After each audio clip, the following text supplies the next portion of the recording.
Guys, dami pong pila dito sa ano.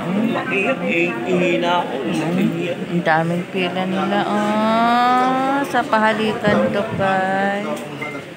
Kaaway-away na sila sa pila. Tapos kami naman dito guys sa ano, sa medical assistant. Ayan, paggabi pa kami dito.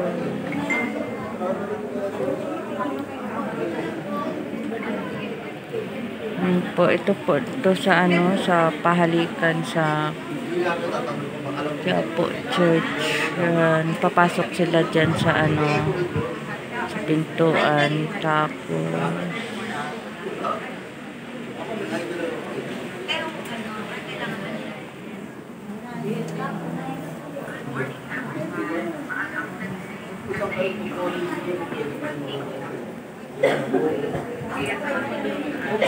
kami guys na nakaupo, ano, pipila kami dito ng ano, gamot. Pero yung mga ano na yan, pila. Ano yan, Biyernes kasi ngayon, araw ng Biyernes. So, yan.